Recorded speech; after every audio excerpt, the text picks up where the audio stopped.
Okay, I take back what I said before about the old Frosty specials feeling and looking a little bit simplistic, because apparently it can always get simpler. We're rewinding a bit from the Miser Brothers Christmas special. Back in 1992, this short 22-minute special was produced by CBS, starring Jonathan Winters as the narrator, and, in one of the most surprising casting decisions I've seen in a while, John Goodman as Frosty the Snowman. In the tiny town of Beansboro, it looks like pretty much everyone in town is, for one reason or another, sick of the winter snowfall. And while it might interfere with their usual winter festival, they just want it gone, which is made a reality by a crotchety old rich dude named Mr. Twitchell, who introduces a new product, Summer Wheeze, which causes snow to instantly disappear. This is particularly disheartening to a young girl named Holly DiCarlo, who, after running after her magician's hat, ends up meeting Frosty, who just sort of exists in this world, and is just sort of there in this story. So, he and Holly, along with her friend Charles, set out to try and convince the town that snow is actually good, while Twitchell tries to destroy Frosty to make sure that the town continues to worship him or something. His motivations are a little bit confusing. The plot itself, considering it only had just over 20 minutes to tell its story, really moves a mile a minute, and not a whole lot actually happens in the story. So it actually fits in pretty well with the original special, to be honest.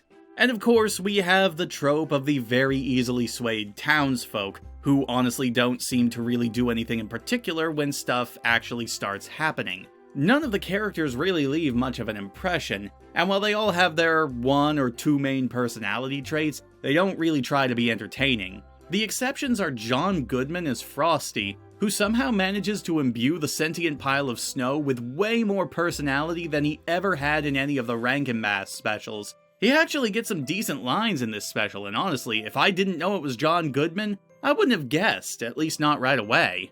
The villain is, well, he's a villain with vague motivation. Look, a lot of the villains in these specials are very one-note, but at least they know how to make their villainy entertaining.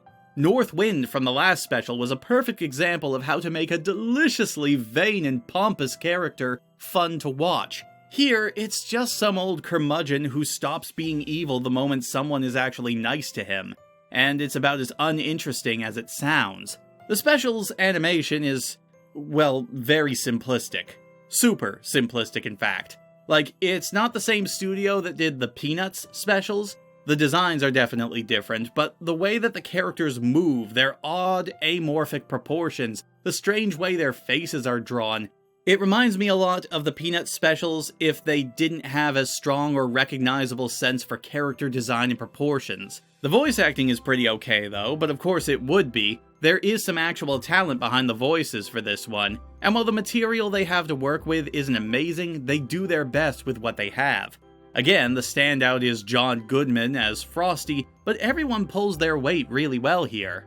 Musically though, well, the background noise definitely didn't leave any sort of impact. There are only 2 songs in this special as well.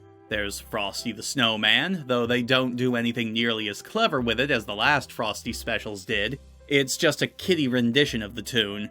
The only other song, an original one, is called Let There Be Snow, and it's an okay song, not terribly memorable, basically just there to deliver the big message of the special, though it does pull a cute trick where it pulls double duty as a villain song as well, with an entire verse sung by Twitchell about how everyone will revere him for getting rid of snow in its entirety, so there is at least something interesting happening.